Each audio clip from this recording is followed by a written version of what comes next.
The silence was not a natural absence of sound, but a heavy, saturated quietness, the kind that presses on the eardrums, signaling that something vast and terrible was holding its breath. Elias knew that silence was far more dangerous than the shelling. Shelling meant the enemy was busy. Silence meant they were watching, waiting, or worse, moving. Today, however, the silence was enforced by an atmospheric anomaly: the fog.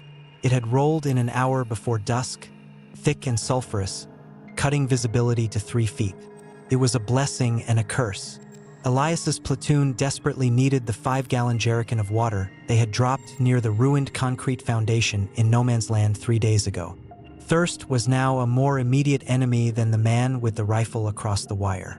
He clipped the safety harness to his chest rig and checked the time on the luminous dial of his wristwatch. 2200 hours. This was the agreed window. 20 minutes of total concealment before the fog began its inevitable breakup, dissolved by the low, bitter wind. He slid over the parapet, landing soft in the sucking mud. He crawled on his belly, tasting the metallic tang of damp earth, focusing solely on the sound of the half-buried conduit pipe that served as his guide wire. 50 yards. 50 yards to the well. He felt the tension radiate off the barbed wire like static electricity. Every nerve ending screamed that he was a target. Yet the fog was a perfect, silent shroud.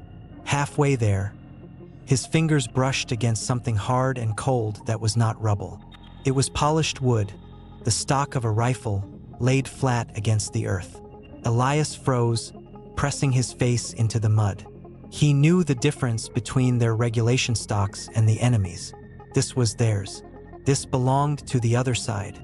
Someone else was using this temporary blindness, and they were moving parallel to him, headed for the exact same spot of ruined concrete. A moment stretched into an unbearable eternity, suspended between the realization of impending conflict and the urgent need for absolute silence. Elias shifted his weight, preparing to drop his entrenching tool and draw his pistol. But the scraping sound that followed was not the sound of combat. It was the sound of desperation. The scraping came again, a cautious digging, muffled by the mud and the enveloping fog. Elias raised his head slightly, peering through the gauze of the swirling vapor. He saw a boot, then a trouser leg, the fabric thick, dark, and utterly foreign. The man was kneeling, completely unaware of Elias's presence, frantically scrabbling at the shattered masonry near the concrete slab. Then Elias saw what the soldier was holding. Not a weapon, but a small, empty leather satchel, perhaps for medical supplies or high-value rations. This man, too, was an errand boy in the kingdom of the dead. Elias exhaled, a slow, controlled puff of vapor, and then, deliberately, nudged a piece of loose brick with his elbow. It made a sharp, unsettling click. The kneeling figure froze, snapping his head up. Their eyes met across the 3 feet of damp, haunted ground. Elias was looking into the face of his sworn enemy. A young man, maybe 19, whose uniform was caked in the same mud, whose eyes reflected the same hollow, wide-eyed terror. The enemy soldier didn't raise his rifle immediately. Instead, he did the impossible. He lowered it slowly until the barrel pointed at the earth, and then he made a universal gesture. He held up the empty satchel with one hand and pointed back toward his own lines with the other, a silent acknowledgement of the shared, immediate objective and the shared, temporary truce the fog had granted them. It was 5 minutes of shared survival or mutual execution. Elias nodded curtly, kept his own rifle horizontal, and pointed past the soldier toward the silhouette of the jerrycan. They worked then, side by side, 2 ghosts under a blanket of chemical mist, retrieving resources that neither side could afford to lose. The physical proximity was jarring, the smell of the other man's damp wool and stale tobacco, the sound of his ragged breathing. Elias located the jerrycan first, half buried in the slurry. As he wrestled the heavy, cold metal, the other soldier, Victor, Elias named him silently, though he knew nothing of the man, retrieved a small, tightly sealed tin from a crack in the wall, tucked neatly into his satchel. Their hands brushed once as they both reached for the same stable point on the concrete for leverage. It was an instant of profound confusion.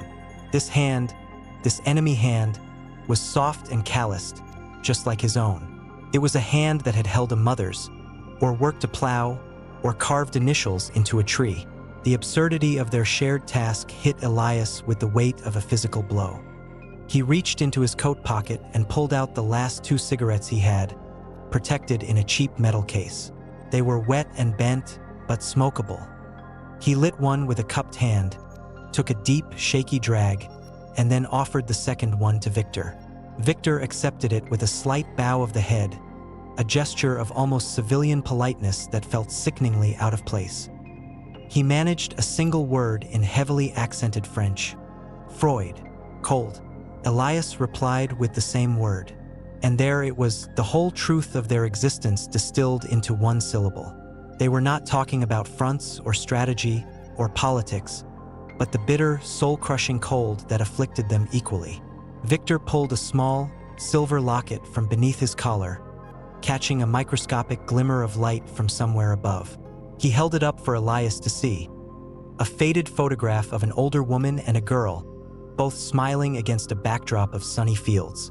He looked at Elias, a question in his eyes. "Do you have this too?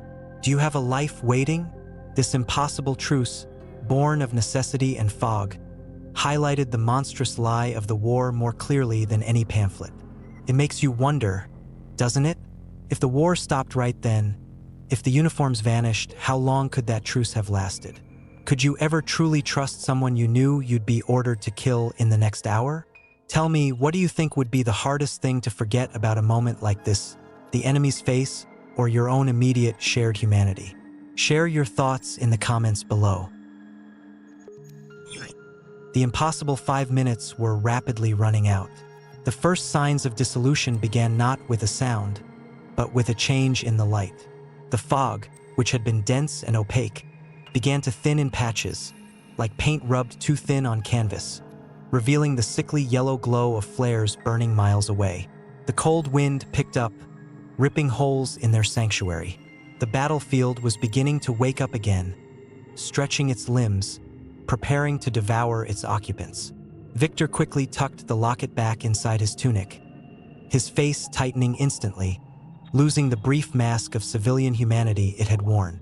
He pointed to the jerrycan, then to the nearest point on Elias's parapet. His urgency was wordless and absolute. They were both professional soldiers, even in their terror, and the rules of the game were about to be reinstated. Elias pulled the heavy can onto his shoulder. The weight anchored him, grounding him back into his role. Victor gestured toward his lines, then held up one finger, silently counting down. Elias understood. They had 60 seconds before the first mortar flares would illuminate the wire. The tension, previously held at bay by the shared mission, returned tenfold, now laced with the acute guilt of having shared a moment of kindness. They had seen each other as men, and that knowledge was now a lethal vulnerability. As Elias turned to start his frantic, low scramble back toward his line, Victor reached out one hand, a flicker of the shared moment, and tapped the side of the heavy jerrycan once, a sign of mutual success.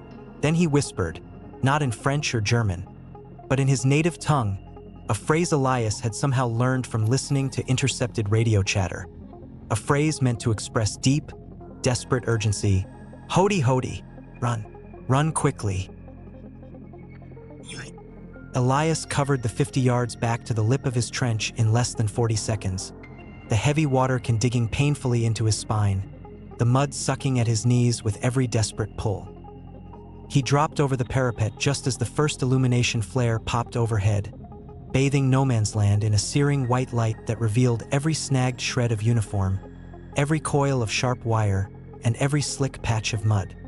He was safe, back among his own, yet he felt profoundly, irrevocably alone. His comrades congratulated him on the water retrieval, the success overshadowing the risk. No one asked why his eyes were slightly wider than usual, or why the wet cigarette hanging from his lips had the faint, unfamiliar scent of a foreign tobacco blend. Elias spent the next 7 hours on watch, staring out into the darkness that would soon give way to a gray dawn. He saw the wire, the tangled posts, the same static, death-filled landscape, but now, Overlaid on the gloom was the phantom image of Victor's face. Not the face of the enemy, but the face of the man who had shown him a picture of his family, the man who had accepted a wet cigarette and whispered a desperate warning. The impossible truce had lasted 5 minutes, but the memory Elias knew would last until the day the earth finally took him back. He had not only retrieved water, but had retrieved a shred of his own lost humanity, only to bury it immediately beneath the weight of duty and continuous, gnawing fear. The darkness had given them sanctuary, and the light stole it back, leaving only a ghost of shared vulnerability in the frozen mud. If the silent stories of the battlefield, the moments caught between the thunder, are what truly resonate with you, please subscribe to Quiet Soldier Stories and join us again for the next memory pulled from the shadows.